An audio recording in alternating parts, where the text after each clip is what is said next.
Hello everyone. Today we are going to discuss consumer equilibrium using indifference curve analysis or maximizing satisfaction or optimal choice. In last videos we have discussed about indifference curve analysis and budget line or price line. Okay आज हम पढ़ने वाले हैं कि अब consumer का equilibrium कहाँ होगा, वो कहाँ पर अपने आप को स्टेबल करना चाहेगा. ठीक है. Firstly we will discuss consumer equilibrium. देखिए, consumer equilibrium refers to optimum choice of the consumer. Consumer की ऑप्टिमम चॉइस को रिप्रेजेंट करता है. It is reached when he maximise his satisfaction. और ये पॉइंट कहाँ पर होगा? ये पॉइंट होगा वहाँ पर when he maximise his satisfaction, जहाँ पर उसका सेटिस्फेक्शन मैक्सिमम होगा. ठीक है. The consumer best affordable point is, consumer के बेस्ट अफोर्डेबल पॉइंट क्या होंगे? First on the budget line, एक आपका होगा बजट लाइन पर. And next on the highest attainable indifference curve, means एक हाईएस्ट अटेनेबल इंडिफरेंस कर्व पर. एंड नेक्स्ट कंडीशन क्या होनी चाहिए? अफोर्डेबल पॉइंट क्या होना चाहिए? ये होना चाहिए कि has a MRS means marginal rate of substitution between the two goods equals to the relative price of the two goods. Means जो MRS है आपकी, MRS इक्वल होनी चाहिए रिलेटिव प्राइस, जो टू गुड्स के प्राइस हैं उसके रेशो के, PX/PY. Okay. Now come to conditions for consumer equilibrium. In terms of indifference curve analysis, the consumer reaches his optimum choice when two conditions are satisfied. एक consumer optimum choice या maximum level of satisfaction पर पहुंच सकता है. उसके लिए to condition satisfied होनी चाहिए. फर्स्ट कंडीशन है आपकी slope of indifference curve is equals to slope of price line. Slope of indifference curve आपकी क्या शो करती है? ये होती है आपकी MRS. MRS means delta Y upon delta X. ये नेगेटिव होगी. नेगेटिव इसलिए होगी because it is downward to the right. ये डाउनवर्ड होती है आपकी जो इंडिफरेंस कर्व है, ये वाला. ठीक है. तो ये स्लोप हो गई आपकी MRS. इक्वल किसके होनी चाहिए? स्लोप ऑफ प्राइस लाइन के. प्राइस लाइन की स्लोप के इक्वल होनी चाहिए. अब स्लोप ऑफ प्राइस लाइन क्या है?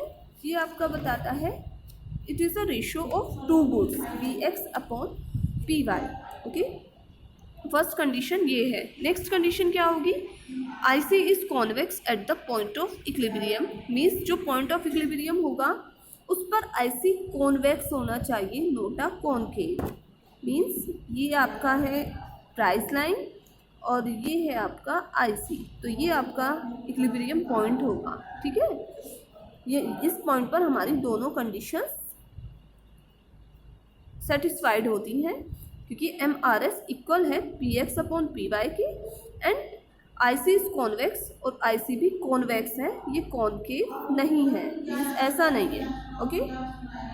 नाउ डायग्राम की हेल्प से समझते हैं consumer equilibrium using indifference curve analysis. ये हो गया आपका X axis, Y axis. Y axis पे हम दिखाते हैं गुड वाई को एंड इस पे हमने शो किया गुड एक्स को. ठीक है. नेक्स्ट है ये आपकी हो गई price line PL. Price line show करती है कि आप इसके जो ये वाला इसके इनसाइड है, प्राइस लाइन के इनसाइड वाला एरिया है, वो आपका अटेनेबल रीजन है, फिजिएबल रीजन है. क्योंकि आपकी इनकम, सपोज करिए आपकी इनकम है 100 रुपीज़, इनकम आपकी 100 रुपीज़ है, तो आप इस वाले एरिया के अंदर जितने भी गुड्स हैं उसको परचेज कर सकते हैं. ठीक है. नेक्स्ट ये आपकी इंडिफरेंस कर्व है.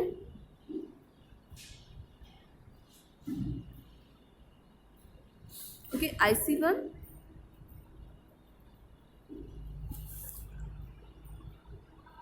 XY, ये PL,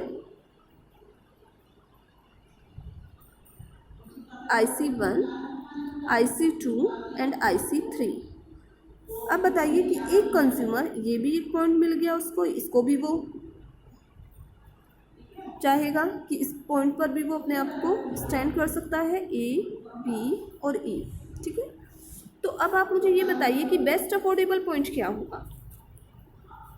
एक कंज्यूमर क्या चाहेगा, कंज्यूमर तो इस वाले इंडिफरेंस कर्व को अचीव करना चाहेगा, क्योंकि higher indifference curve give higher satisfaction. But लेकिन ये जो इंडिफरेंस कर्व थर्ड है उसके पास इतनी इनकम ही नहीं है कि वो इसको अचीव कर सके या इस इंडिफरेंस कर्व के किसी पॉइंट को अटेन कर सके। उसकी इनकम कैसी है, वो गिवन है, प्राइस भी गिवन है टू गुड्स के। तो इस इंडिफरेंस कर्व के किसी भी पॉइंट को एक कंज्यूमर अचीव नहीं कर पाएगा, क्योंकि उसकी इनकम कैसी है, वो गिवन है। तो इनका सिर्फ वो क्या कर सकता है, ये वाला आपका नॉन फिजिएबल रीज़न होगा, नॉन अटेनेबल रीज़न होगा। ये वाला अटेनेबल रीज़न होगा जो इनसाइड द बजट लाइन या फिर इसके ऊपर जो होगा प्राइस लाइन की, ठीक है। अब इसको जो पी ए और बी हैं आपके पॉइंट्स, उसको वो एक कंज्यूमर अचीव कर सकता है, बट एक कंज्यूमर ए और बी पॉइंट पर अपने आप को स्टैंड नहीं करेगा।